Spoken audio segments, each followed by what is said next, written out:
ล่าสุดน้องธิดาเล่าเดินทางเข้าไปกราบขอเป็นลูกเป็นหลานพ่อดาวบ้านดอนเป็นที่เรียบร้อยแล้ว สวัสดี FC แฟนคลับทุกท่านกันแล้วกันเนาะมาพบมาพ่อกับค่อยเจบอลาวอีกคลิปหนึ่งซึ่งเกี่ยวข้องกับน้องธิดาลาวกับพ่อภูศรีวิไลซึ่งได้เคลื่อนไหวล่าสุดนี้พากันเดินทางไปถึงที่พักบ้านพักของพ่อดาวบ้านดอนเป็นที่สำเร็จเสร็จสิ้นดังที่เคยเว้าเอาไว้ว่าถ้าได้เพลงนี้เนาะถ้าได้เพลงของแม่ฮันนี่มาขับมาร้องมาสานต่อเนาะมาปลุกชีพเพลงของแม่ฮันนี่ขึ้นมาใหม่นั่นหมายความว่าน้องธิดาลาวกับพ่อภูศรีวิไลต้องได้เข้าไปกราบขอเป็นลูกเป็นหลานขอเป็นลูกศอกลูกศิษย์ทางผู้ชม FC แฟนคลับทั้งบ้านพ่อดาวบ้านดอนเนาะทั้งพ่อทั้งแม่ทั้งลูกทั้งเมียแขนฮับเอาน้องธิดาลาวกับพ่อภูศรีวิไลเห็นรูปนี้แล้วค่อยรู้สึกดีอกดีใจเห็นบอกก็คือพอดาวบ้านดอนนั่งวิวแชร์แล้วก็ใส่หมวกใส่แว่นตาตามสไตล์ของเพิ่นเนาะแล้วก็มีทั้งภรรยาของพ่อดาวบ้านดอนก็ยืนอยู่ข้างๆน้องธิดาลาวก็นั่งคุกเข่ากับพ่อภูศรีวิไลนั่นหมายความว่าเนาะหมายถึงความนอบน้อมถ่อมตนเฮาเป็นลูกเป็นหลานเฮาผู้เกิดใหม่ในรุ่นเฮาต้องอยู่ต่ำกว่าเพิ่นท่านผู้ชม FC แฟนคลับมันจะมีอีหยังเกิดขึ้นนอกจากนี้ให้ทุกคนจับตาเอาไว้ให้ดี1 ชั่วโมงที่ผ่านมานี่พอภูศรีวิไลได้ออกมาโพสต์เคลื่อนไหวกับรูปนี้พร้อมเขียนว่าน้องธิดาลาวเข้ากราบพ่อดาวบ้านดอนหน้าศาลแม่ฮันนี่ที่บ้านเมยสรุปแล้วพ่อดาวบ้านดอนไม่ได้อยู่ทั้งบ้านเพิ่นไหนพ่อดาวบ้านดอนก็ไปที่หน้าศาลแม่ฮันนี่เอาหน้าศาลแม่ฮันนี่เป็นจุดนัดพบท่านผู้ชม FC แฟนคลับเฮ้ยคนนาวแตกทีแรกก็คิดว่าพอภูศรีวิไลกับน้องธิดาลาวจะเดินทางไปบ้านของพ่อดาวบ้านดอนแต่บ่แม่นได้เนี่ยหน้าศาลแม่ฮันนี่ที่บ้านเมยโอ้โหทุกคนคือมุ่งเป้าไปที่แม่ฮันนี่เอาแม่ฮันนี่เป็นจุดใจกลางรักพ่อดาวบ้านดอนก็เดินทางเข้ามาน้องธิดาลาวก็พอภูศรีวิไลก็เดินทางเข้าไ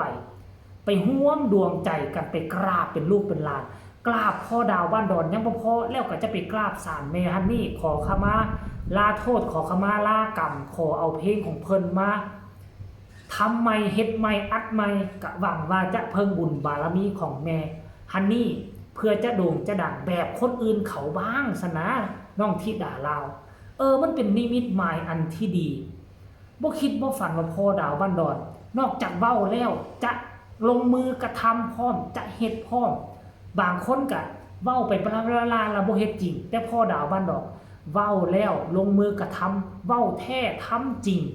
มอบเพลงให้น้องธิดาลาวเอาไปขับร้องเอาไปเฮ็ดเสียงดนตรีใหม่เอาไปบันทึกเสียงใหม่อีหลีอีหลอบ่ได้ขี้ตัวท่านผู้ชม FC แฟนคลับโอ้โหคนดาวลูกบ่คิดบ่ฝันว่าจะได้รับความฮักความแพงความเมตตากรุณาขนาดนี้จากครอบครัวของพ่อดาวบ้านดอนท่านผู้ชม FC แฟนคลับอันนี้คือการเคลื่อนไหวล่าสุดหลังจากนั้น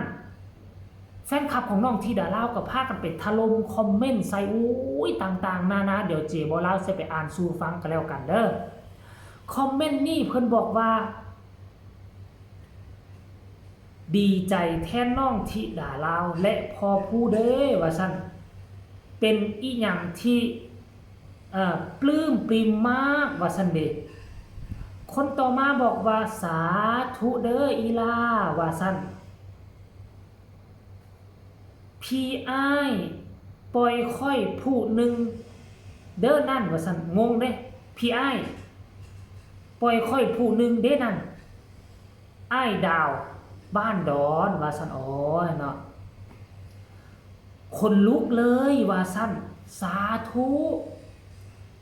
ยินดีด้วยนะครับว่าซั่นคนนี้ท่านผู้ชม อีหยังมันจะขนาดนี้ มันเป็นเรื่องบังเอิญหรือบ่ทานผู้ชมหลายคนกะงงว่าพ่อดาวบ้านดอนให้น้องธิดาลาวเพื่อหยังเป็นหยังต้องให้น้องธิดาลาวหลายคนตั้งคำถาม และหลายคนกะบ่ได้คำตอบนั่นอยู่ในใจของพ่อดาวบ้านดอนแต่บ่มีผู้ใดไปกล้าซักถามแต่บ่มีผู้ใดไปกล้าทวงถามนำพ่อดาวบ้านดอนเรามีคำตอบอยู่ในใจแล้วล่ะแต่สำหรับเจบ่ลาวก็คิดว่าหรือเด็กหญิงคนนี้ที่ชื่อว่าน้องธิดาลาวคือกันกับเมฮันนี่ชีวิตการเว้าการจากิริยามารยาทอาจจะเหมือนเมฮันนี่ที่สุดเพราะว่าหยังพ่อดาวบ้านดอนปั้นเมฮันนี่บ่ได้ปั้นตอนอายุแก่ได้กับปั้นราวๆอายุ15 16ก็หมายความว่าปั้นตั้งแต่ยังน้อยในเมื่อก่อนนี้ช่วงอายุ15 16อ่ะห่างกายก็บ่แตกต่างจากน้องธิดาลาวนี่ละมั้งอาจจะซ้ำน้องอ้ายแบบนี้นะปั้นมาตั้งแต่ตอนยังน้อยๆและสมัยก่อนสื่อโซเชียลมันยังบ่ทันแพร่หลายเพราะฉะนั้นการปั้นมันต้องใส่จิตใส่ใจ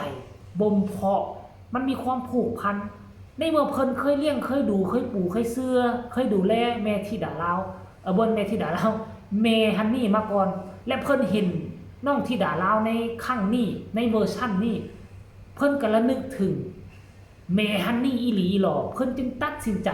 มอบเพลงเมฮันนี่ให้ธิดาลาวนั่นเองอันนี้คือการคาดเดาของเจบอลาวนะอาจจะถูกแดอาจจะผิดแดอันนี้เฮาบ่ฮู้เฮาบ่แน่ใจคำตอบมันอยู่ในใจของพ่อดาวบ้านดอนนั่นเองท่านผู้ชมมันเหนือความคาดหมายนอกจากดาวบ้านดอนแล้วก็ยังมีลูกสาวของพ่อดาวบ้านดอนยังมีเมียของเพิ่นภรรยาของเพิ่นล้วนแล้วแต่ยินดีปรีดาพร้อมใจกันบอกว่า